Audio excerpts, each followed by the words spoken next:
on behalf of the family, I'd like to thank you all for being here today and to remembering a remarkable man. And the more I've gotten to learn about him and to hear about his stories and his life, it's a life so full of just love and celebration and just a remarkable day that we get to come here today and get to remember Dr. Johnson and get to reflect on his life. And so I'd like to thank you all for being here this morning. And so we'll begin today by reading a poem by Helen Lowry Marshall, and it says this. She wrote, "I'd like the memory of me to be a happy one. I'd like to leave an afterglow of smiles when life is done. I'd like to leave an echo whispering softly down the ways of happy times and laughing times and bright and sunny days. I'd like the tears of those who grieve to dry before the sun of happy memories that I leave when life is done." Beautiful, beautiful words right there. And so Dr. John Ken Johnson, after living a life full of adventure, making memories and service to others, Dr. John Ken Johnson passed away on November 8, 2024. John began his educational career at Kansas University. A common theme throughout John's life is that he loved the fullness of life and the camaraderie of close friendship. After taking an expansive combination of classes to figure out where his passions were, he heard about a new field and a degree program in computer science and medicine. He soon found his passion and completed his master's in electrical engineering, followed by his PhD at the University of Missouri, Columbia. Although his degrees were awarded through electrical engineering program, Dr. Johnson was a computer scientist. One thing that I've heard about him time and time again, he was crazy smart. So I love to hear that about him. It says, after meeting his wife, Dr. Virginia Jenny Haar, in 1971, they dated for 7 years and married in 1978. For several years, during his wife's residency, they resided in Houston, Texas. Dr. Johnson worked at the Johnson Space Center, where he achieved his dream job of working on the space shuttle. He put together payloads for experiments, and his role was to make sure everything was space-worthy and integrated of all requirements together. John held a deep love for nature and travel, and in Houston is where he learned to scuba. This opened up a whole new world of travel opportunity, where John and Jenny spent many scuba trips in Cozumel and later on the islands of the Caribbean that they could. In the summertime, they explored Canada and also had opportunity to travel in London and France, with the highlight being a Monet's home and gardens and his mammoth paintings in the Musée de l'Orange in Paris. In 1984, Dr. Haar and Dr. Johnson made Chickasha, Oklahoma, their home, where Dr. Haar practiced medicine at Seven Plains Medical Center. And Dr. Johnson quickly became known in the area for being knowledgeable about computers, and that he was willing to teach. He began teaching at USAO and soon discovered that he was a gifted professor. Dr. Johnson found teaching to be energizing and engaging. He was never prouder of a student than when they would come fully engaged in what interests them and succeeded. He wanted for every person to reach their full potential. Dr. Johnson was well known for being very introduction to computers class with a famous memory recall trick of calling out the entire roll call of the class from memory, sometimes even in reverse order. I could never do that. Weaving together his love for teaching and travel, John once took an independent study class to his beloved Cozumel. A memorable experience was a scavenger hunt he developed to introduce the students to the island. They had to travel all of the town of San Miguel to collect clues and left with many life lessons and experiences. His family and friends will remember him for taking on several trips throughout the years, making memories.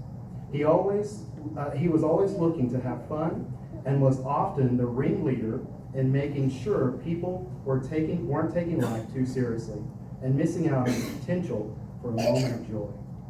After teaching ended, he ran his own research company. He participated in a project for DARPA and self-driving cars. He was fascinated with computer detection and visual LiDAR data, and he felt if a bird could navigate the world with a bird brain, then there was no need for giant computers and giant computer programs. What made John so spectacular as a human was he was encouraging to everyone around him. Intellectually curious about many subjects, he loved to cook, travel, eat, have fun, study nature, entertain, and simply having a good conversation with everyone. Entertaining both small groups and big parties was a special skill of John's.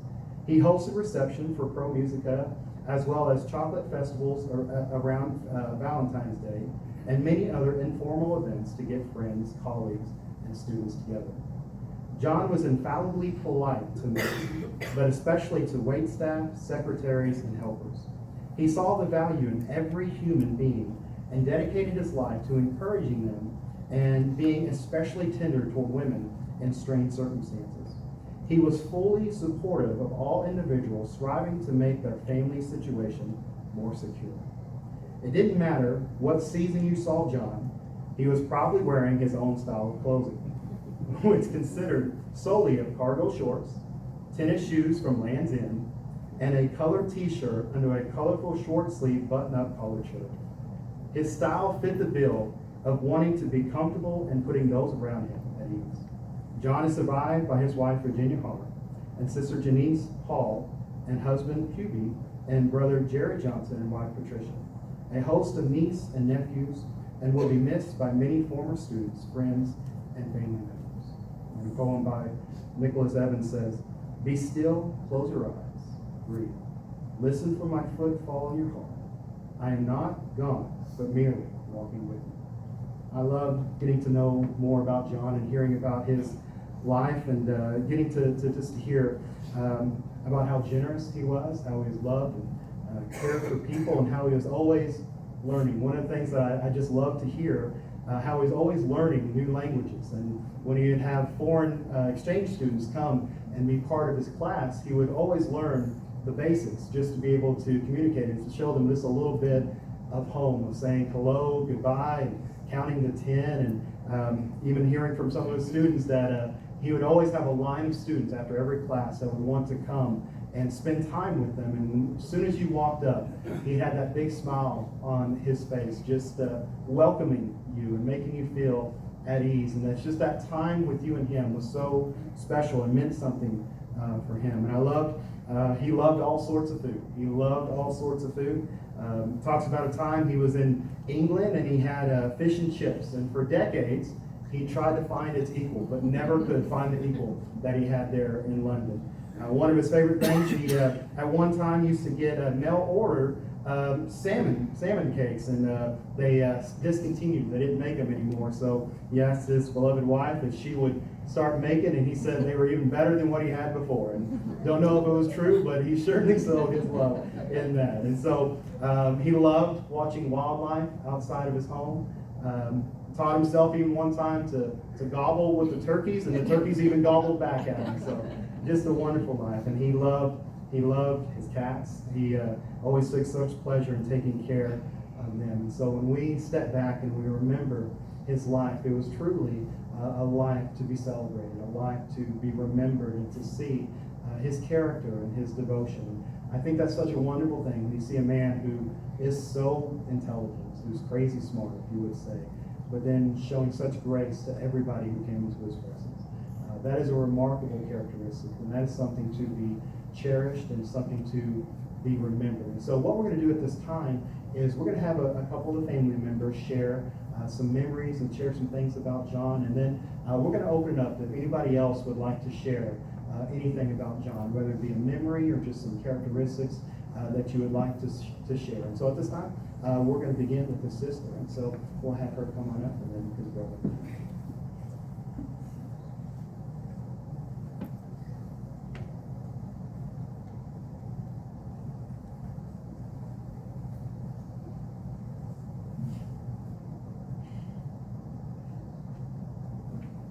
I'm Janice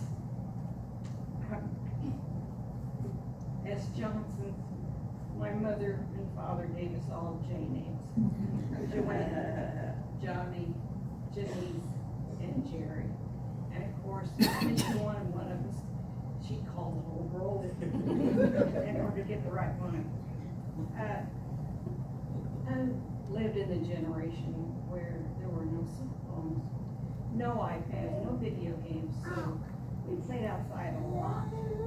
We'd play outside after school, and we'd also come in for dinner, and then we'd play until the street lights came on, and then we knew we had to be home. But if we were playing during the day, and we had the run of the neighborhood, of course.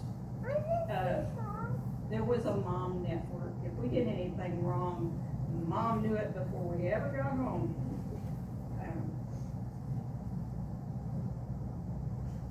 He was crazy smart, my brother was. And one day, he's probably about 12, he tapped into a radio from the basement and convinced my sister that she had won a radio contest. And she'd won $40. Well, $40 in those days was a lot of money. So she was convinced she won, and she kept calling the station. They said, we don't know a thing about this. He was adventuresome and generous, as well as including family and friends on trips. We had a lot of memories with those trips. He would even buy groceries anonymously to people that didn't know that he had paid. He had bought his groceries, and he'd leave money with the cashiers or someone that looked a little in need, and they were delighted, of course, with that. He also had a very goofy side. You knew not to stand next to him if you were going to take a picture. He always got funny ears. And that never got hold of him, but that's what he was. We will truly miss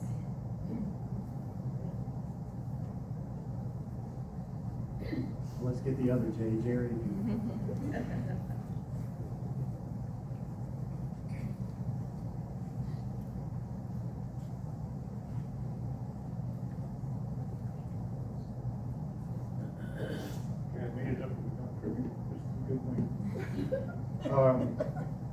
I always like to tell people that I'm the annoying little brother. And I kind of was. I mean, Janice is 5 years older than I am.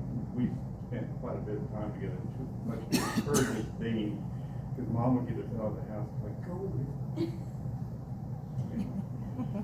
Yeah, Johnny was crazy smart. I'm a lawyer, and I learned Russian, and it just, he made me feel But there were 3 things I want to share today. 2 of them are kind of silly, and one of them is important to me. When we grew up in Barron Street, the girls had their own room with a couple beds. And Janice reminded me that Johnny had to sleep with Grandma Cleveland for a while. And then got a bed. Well, I wasn't in the crib anymore, so I had to share the bed with Johnny. And there was 7 years difference between us, so you can imagine how much bigger I was.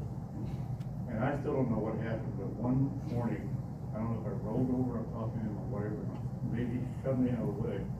I went flying off the bed and hit my head on the sewing machine, and that's the first of several hit injuries.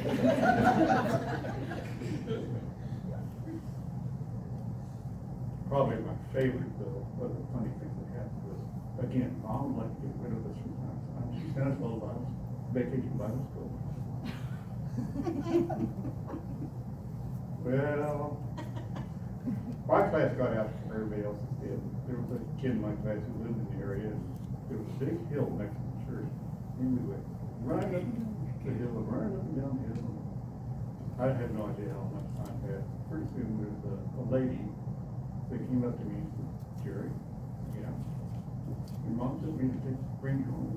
Oh, okay. Well, I got brought me home. Didn't think anything about it. Walk into the house. There's Mom.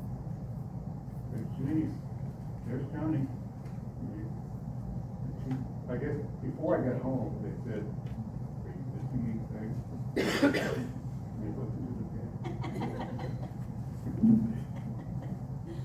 And then Mom did it. She said, poor Jerry. And I started bawling. And then I got to do the one thing that I wasn't allowed to do. I just want to hold him. But the thing that really made you appreciate, as you've heard Johnny, he was nervous with everything, that you really liked his music. He had a roommate in Kansas City, who was from England. Well, his roommate brought all these 45s over from England, and Johnny was able to borrow them and got to hear the Beatles here before anybody else did. And that started really important thing for me. He also came home at one time and brought some LPs. And there was a folk singer named Joe Baez. And I saw him then Peter Palmer. And then everything blossomed from that. Janice and Judy took me to my first concert, the Peter Palmer concert. But it was, I love music. Wasn't very good at playing music, but I love listening to it. And I couldn't get through a day without listening to music. And I think a lot of it has to do with John. I did.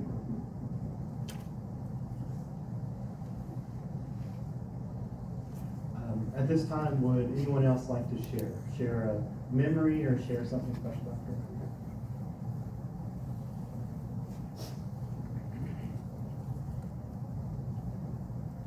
Well, I will not be taking roll call today, forward or backwards. So, I'm his niece, Melanie, and so I got to know Uncle John as my uncle and also as a student. So in 6th grade, my Aunt Jeannie and Uncle John, they sent me and my brother the Disney movie Fantasia. I don't know if you guys remember that one. It was on VHS, and it was in the old, the padded, really big VHS cases, and it had a little note with it, and it said, "This is one of our favorites, we really hope you love it." And it had a picture of Mickey on the front, riding a carpet or doing something crazy. And the same year, I got an art kit from my mom and dad. My dad's here today. And I was like, well, I want to draw a little bit, I don't know, so I'll just draw the cover of the Fantasia DVD or CD. And so I drew it, and I was like, wow, that actually came kind of easy. I discovered I kind of had a knack for art and really loved it. And many years later, they talked me into coming out here to USAO and going to art school. And so I like to think that they played a big role in helping connect the dots for me and bringing me out here again. So when I took his class, Intro to Computer Science, he told me before I started, he said, the A students sit on the front row. And I decided I was just going to test that theory. So I sat a few rows, I was front-ish, it was a pretty big room, but I was probably 3 or 4 rows back. Well, I ended up making a C in that class.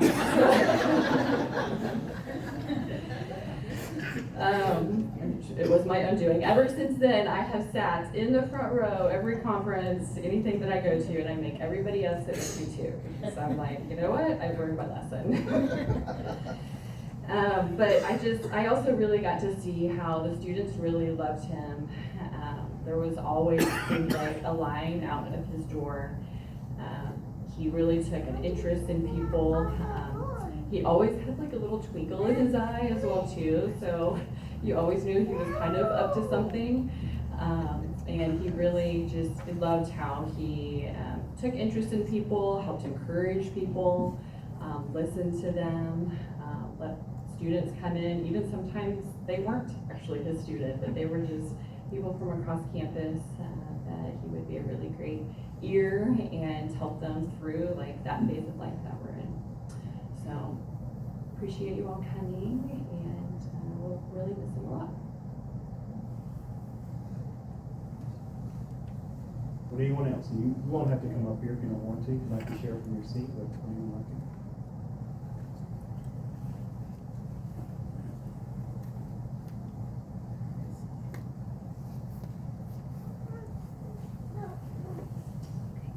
See, I first came to USAO as a student in '94, and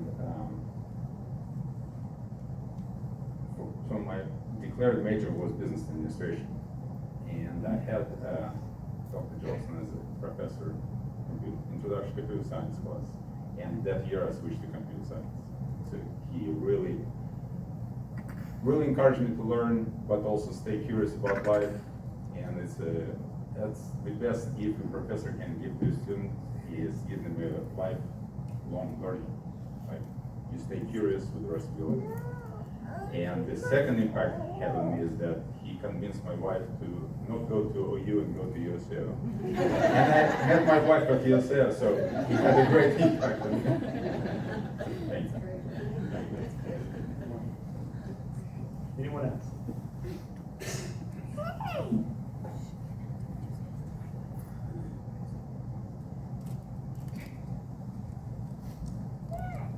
I'll try not to ramble. A lot of people know Dr. Johnson from USAO, which I did know him, but I never had him for a professor. I had a friend that I would help clean, and at random times she's asked, "Are you available?" "Sure." And I got a phone call, and she said, I had a gentleman call. She's like, "I can't take on another cleaning job. Would you be interested?" "Sure." So I went and got to meet Dr. Johnson, who I worked for a little over 10 years. Not just cleaning, it ended up being cat sitting, house sitting, and watering his plants. A lot of times it wasn't just showing up to clean. I was reading that obituary, and it really speaks to a T on how he was. As far as cooking, yes, he loved to cook. I don't know if he thought I was starving, but he never wanted me to be hungry. He talked about this killer apple pie that he made, that it was the best. And one day I came over to clean. Well, he had all the ingredients. He was gonna show me how to make this apple pie. And it wasn't store-bought crust. We had to hand make the crust. And this is the utensils that you had to have. He always, as far as gifts go, talk about ordering salmon to be delivered. He loved it was like a chocolate store that had fudge in Kansas City that he would call and order to have it shipped to him and give that as a gift. He knew that I liked black jelly beans, so he made sure that I always had strictly just black jelly beans that you would get from Mason's in Norman. He talked about his work. And he worked on this project for a long time, so I always have to stop. He's like, "Come in here, look." He goes, "I'm at 80%. He's like, "Can you see these vehicles?" And he was real big into that, real big into taking breaks, take your vacations, have a positive attitude. One time, when my daughter was about 3 or 4, she came down to my room about 3 o'clock in the morning and said, "Mom, someone's knocking at the door." And I thought, oh, maybe she's dreaming. And I told her to stay in my room. Well, I had a stranger at my door at 3 o'clock in the morning. And like their home, I had open windows, scared me to death. My husband was out of town. And I had gone to Dr. Johnson's maybe like the next week, and I was telling him the story. He's like, "Do you have a gun?" And I said, "Well, I have a gun, but I don't touch them. They're locked up." He's like, "All right." So he took the time to go get his gun, and we went out to a side yard. He's like, and he showed me how to shoot a gun. We were out there shooting guns. He's like, "Now really you just have to cock it because it'll scare him away." And talking about guns, he was not a hunter, we all know that. He loved his deer that would come up, he loved his turkeys. He would give me financial advice. He would show me charts about, if you start saving for your children now and stop putting them when they're 18, they'll be millionaires at this age. Always great advice, always a positive attitude, always enjoyed our visits with him. I enjoyed the process of getting to see him build the new house after theirs had burned down. We'd always hop in the gator and run over, "Come look at this, I got an elevator now," Anyways, I really enjoy our visits. I love Dr. Johnson and love Dr. Hart, and he'll be missed.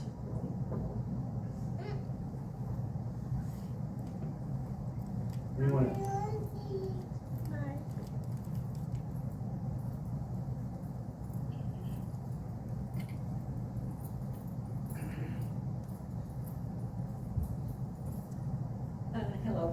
My name is Winona Simmons, and I did have the pleasure of Dr. Johnson being my instructor at USAO, but 10 years before that, he lived across the street from Pioneer School while they were building the computerized house. And anyway, and my daughter was in kindergarten at the time, and so, you know, everyone with little kids knows when, you know, it's time to sell candy bars or do whatever. Dr. Johnson was the first person that my daughter ever asked to buy something. And so, and he, you know how he is with kids, he opened the door to her and he saw that she was small. And so he got down on his knee and he talked to her and she had her explain why she was selling this, what were they gonna do with the money and whatever. And so she explained, and it just, if anyone that's had kids that have been scared to ask people for something understands how special that is, that the first person they asked was kind and engaged and whatever. But he was a long-term customer for many, many years, and I'm sure there was lots of other people that went to see his house when he was getting it done and whatever. But Sherry came to sell something to him, and he said, "You have to come for a tour." And so he took her for a tour. I think she's 4th grade. Took her on a tour through the house and explained what everything was doing and why he thought that was important, and how this was all gonna, you know, make a difference in the energy bill, like a 4th grader. What did she know about that? Anyway, but besides being a wonderful professor for me, I have always been so touched by his kindness to a child, and I'm quite sure there are hundreds and hundreds, maybe thousands of kids that have that same interaction with him. He was a special guy. Thank you. Anyone else?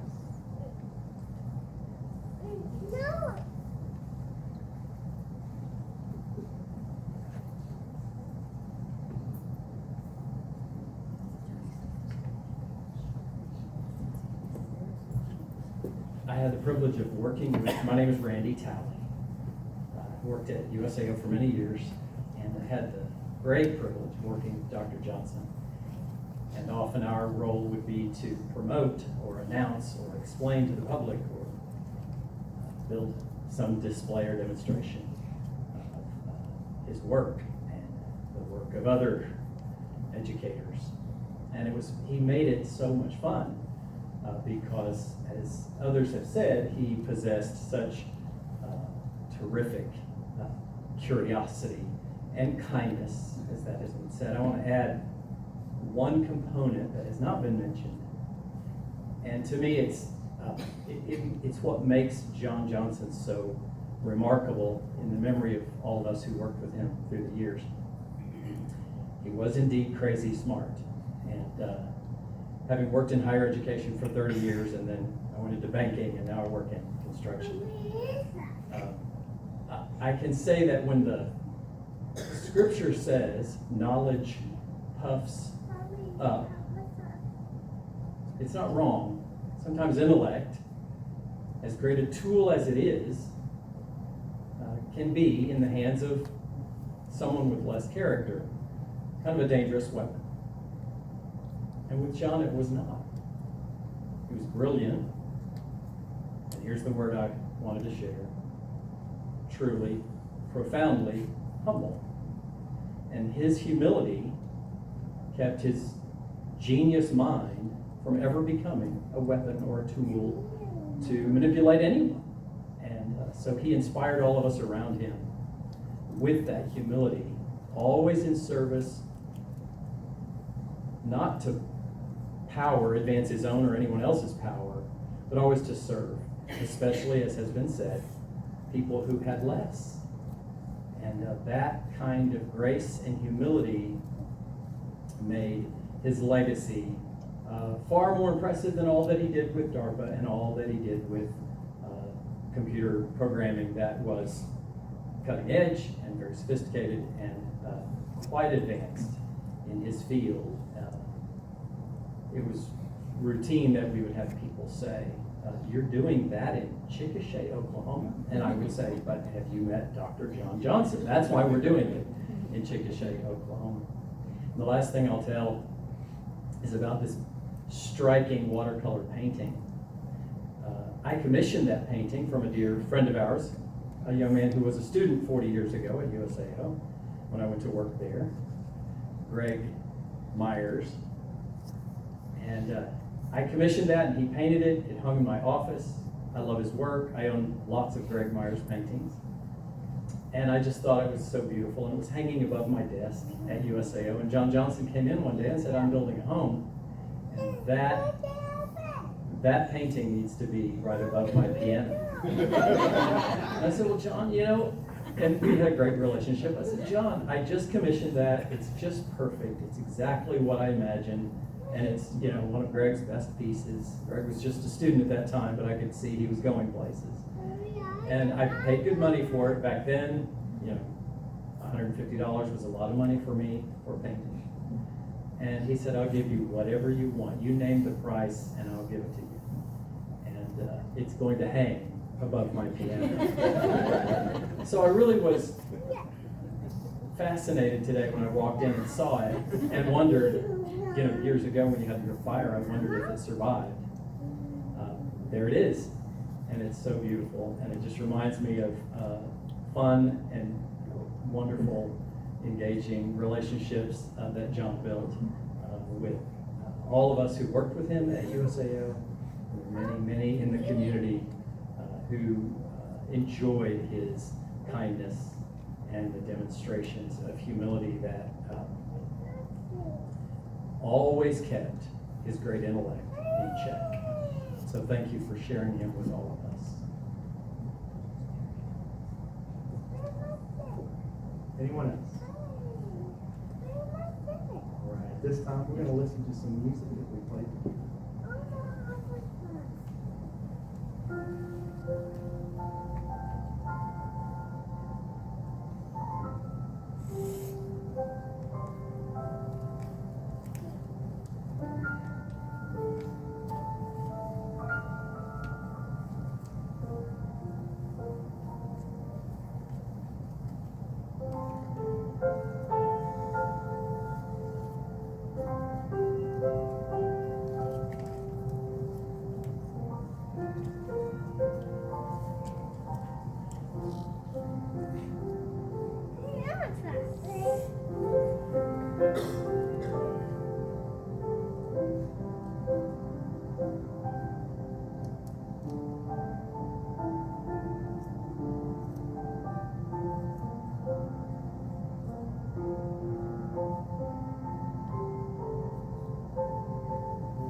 Thank you for that beautiful song. Thank you all for sharing such beautiful and wonderful memories. The past several years of my life, I've had the great opportunity of being a hospice chaplain. And for doing that kind of line of work and being able to talk to people and I introduce and meet them, oftentimes people would say that's too sad. There's no way I could do something like that. But the wonderful thing is that it's oftentimes in those dark valleys and those difficult places that you really see some beautiful things. You see beauty. And it's in those dark places where we see things. The first thing that I always love to see is the love between people. To see a lifelong commitments and how they've invested in people around them and the community and the love that's shown in those dark times. We know how easy for us to be selfish, and we know how we look around us and see much difficulty and struggle in the world, but then when we see in those hard times, in those difficult times, in those struggles, a love that is genuine and that is real. And that's a beautiful thing to see that from the family and from a community to get to come together and to say how much they love somebody and showing by their actions and by their words. And one of the things I also love to see that is absolutely beautiful is the memories. Old proverb says that the memory of the just is blessed. And what that means is the memory of the just is blessed is when you think about somebody and the thought of them, the memory of them brings a smile to your face. One thing that I got to see from sitting right there is every single person that came and shared a story or shared a memory about Dr. Johnson, every last one had a smile on their face. And that is because the memory of the just truly is a blessing. It's a blessing to our heart and encouragement to our heart. To think of the good times, to think of the laughter, to think of the tricks and the advice that he gave. What a wonderful thing to remember, but also to remember even the hard times. Because it's in that hard times, in those difficult times, where you truly see someone's character. And I love how we got to speak about John's character today. His humility, his caring, his compassion. And in those hard times of difficulty, of struggles, of showing concern for other people. That is a beautiful, beautiful thing. It also shows us in those difficult times and the struggles how precious time really is. We're reminded so oftentimes of the frailty of life. There's an old Hebrew poem that says that life is like a flower in the field and it flourishes.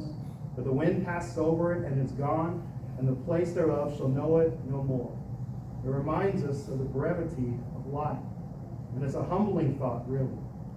But when we remind ourselves of the brevity of life and the brevity of time, we can be grateful for the time that we have. Grateful for the time and the memories that we have with John.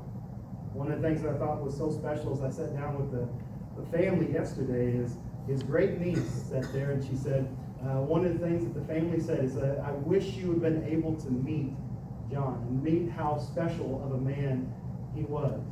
And when we're reminded of the brevity of that, we can stop and say, however many years, however many days, or whatever it may have been, the time that we had with John, we can be grateful for the opportunity and the time that we had with him, and the memories and the love that was able to be shared.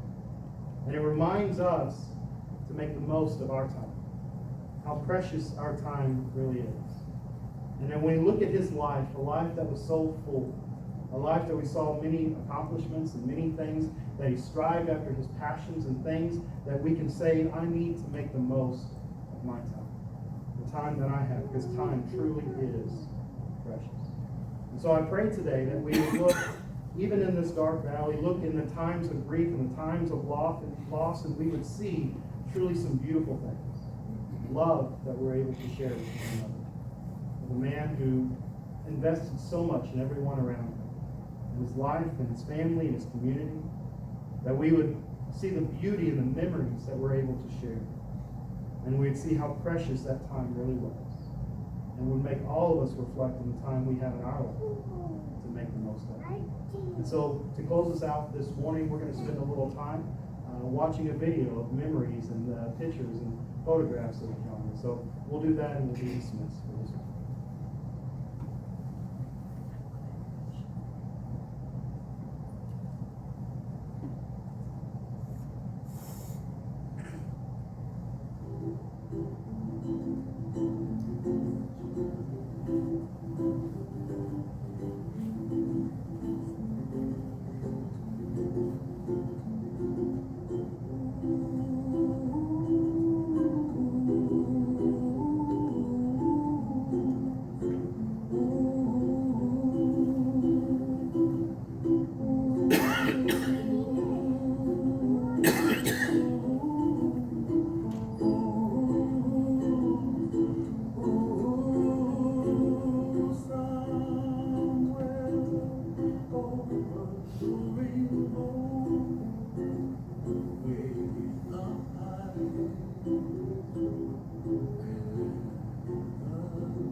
As